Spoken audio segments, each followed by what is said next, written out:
Guys, Australia star cricketer David Warner కు తెలుగు ప్రజలన్నా, తెలుగు ప్రజలకు Warner అన్నా ఎంత ఇష్టమో ఎంత ప్రత్యేకమో చెప్పనక్కర్లేదు. ఇప్పటికే అతడు బాహుబలి, పుష్ప, డీజే టిల్లు అంటూ పలువురు టాలీవుడ్ సినిమా హీరోల స్టైల్ ను అనుకరిస్తూ ఎన్నో రీల్స్, ఎన్నో వీడియోలు చేయగా అవి అభిమానులను ఎంతగానో ఆకట్టుకున్నాయి. అయితే ఇప్పుడు అతడు ఏకంగా తెలుగు వెండి తెరపై సందడి చేయనున్నాడు. అవును, మీరు వింటున్నది నిజమే. వాస్తవానికి డేవిడ్ వార్నర్ హీరో నితిన్ నటించిన రాబిన్ హుడ్ లో కనిపిస్తాడని ఆ మధ్య జోరుగా ప్రచారం సాగింది. ఇప్పుడు ఆ ప్రచారాన్ని నిజం చేస్తూ నిర్మాత రవిశంకర్ ఈ విషయాన్ని కన్ఫర్మ్ చేశారు. రాబిన్ హుడ్ లో డేవిడ్ వార్నర్ అతిథి పాత్ర పోషించినట్టు స్పష్టం చేశారు. హైదరాబాద్ లో తాజాగా నిర్వహించిన Kingston cinema pre release event లో ఈ విషయాన్ని రవిశంకర్ వెల్లడించాడు. అయితే లీక్ ఏదైనా ఇస్తే బాగుంటుందని యాంకర్ అడగగా సినిమాలో కేమియో రోల్ లో డేవిడ్ వార్నర్ నటించారు. డేవిడ్ పాత్ర చాలా ఎగ్జైట్ గా ఉంటుంది. ఆయన్ను మన ఇండియా సినిమాలో రాబిన్ హుడ్ లో లాంచ్ చేయడం చాలా ఆనందంగా ఉంది అని చెప్పుకొచ్చాడు. కాగా రాబిన్ హుడ్ సినిమా చిత్రీకరణ గతేడాది ఆస్ట్రేలియాలో జరిగింది. ఆ సమయంలో వార్నర్ కు సంబంధించిన కొన్ని సినిమా స్టిల్స్ కూడా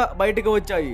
కానీ అప్పుడు రాబిన్ హుడ్ టీం ఈ విషయం గురించి ఏం మాట్లాడలేదు. సినిమాలో నితిన్ హీరోగా నటించారు. దర్శకుడు వెంకీ కుడుమల తెరకెక్కించారు. శ్రీలీల హీరోయిన్ గా నటించింది. అయితే సినిమా వచ్చే నెల 28న రిలీజ్ కానుంది. మరి ఆ మూవీలో డేవిడ్ వార్నర్ యాక్టింగ్ కోసం మీలో ఎంతమంది వెయిట్ చేస్తున్నారో కామెంట్ చేయండి.